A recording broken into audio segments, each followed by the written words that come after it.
මේක නිකම්ම නිකං කතාවක් නෙමේ. පුරාවෘත්තයකුත් නෙමේ. මේක ශ්‍රී ලංකාවේ ඉතිහාසේලියා නොතිබුණු හැබැයි අමතක කළ දාන්න බැරි මකල දාන්න බැරි මහා අභිරහසක්. අද අපි කතා කරන්න යන්නේ එක දවසකින් එක රාත්‍රියකින් සම්පූර්ණ ජනතාවක් අතුරුදහන් වෙච්ච නගර පිළිබඳ කතාවක් ගැන.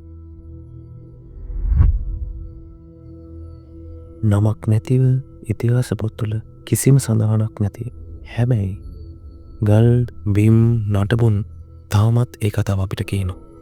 එහෙනම් අපි බලමු මෙතන සිද්ධ වෙලා තියෙන්නේ මොකක්ද කියලා. අපි යමු එහෙනම් ඒ ගැන කතා කරන්න අපේ වීඩියෝ එකට.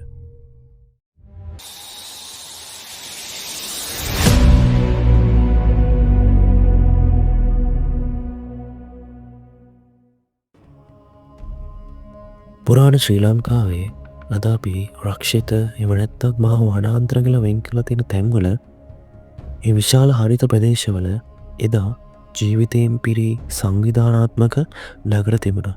ගල් වලින් සාදපු ගෙවල්, වගා කරපු කුඹුරු, වැව් පද්ධති, පාරවල් මේ හැම දෙයක්ම අද අපි මහා වනාන්තර කියලා කියන ප්‍රදේශවල මීට කාලයකට කලින් තිබුණා.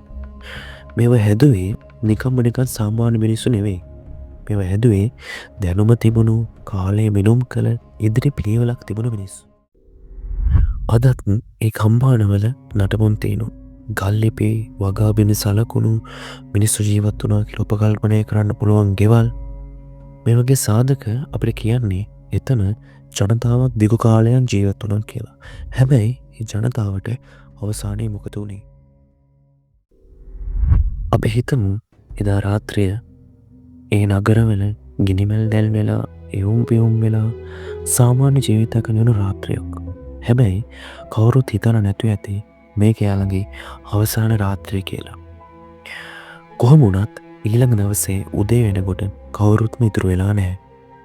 නැහැ කියන්නේ සම්පූර්ණයෙන්ම මිනිස්සු නොමැති හිස් නගර බවට පත් වෙලා.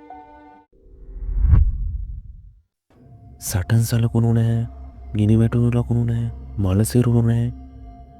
ඒ නගර විනාශ වෙලත් නැහැ.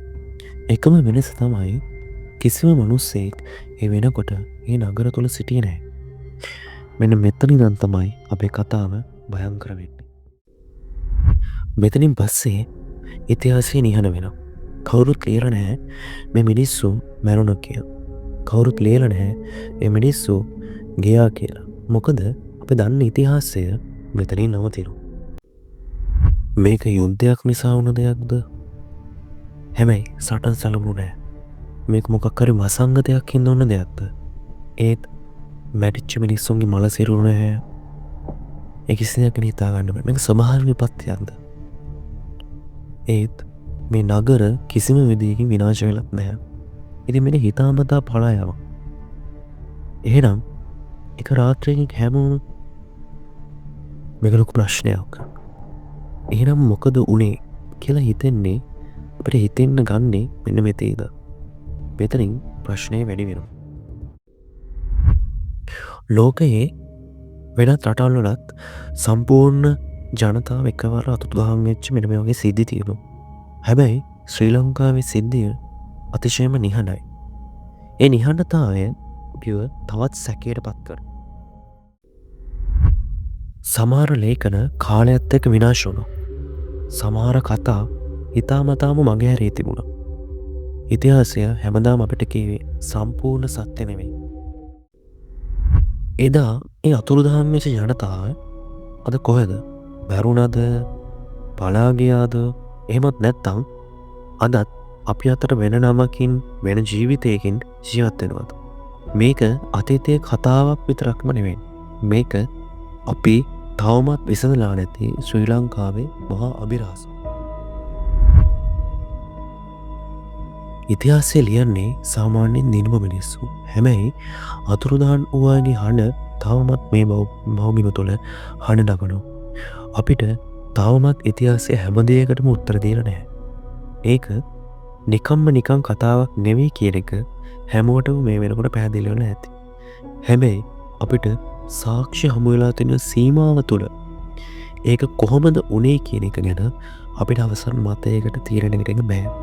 ඉතින් මේ ගැන ඔයගොල්ලෝ දරන අදහස හැම කෙනාටම දැනගන්න පහලින් කමෙන්ට් එකක් දාගෙන යන්න.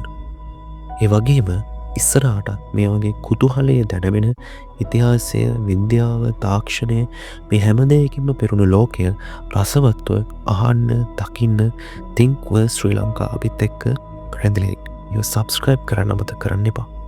එහෙනම් අපි තව වීඩියෝ එකකින් හම්බෙමු. එතකම් ඔයාලට සුබ දවසක්.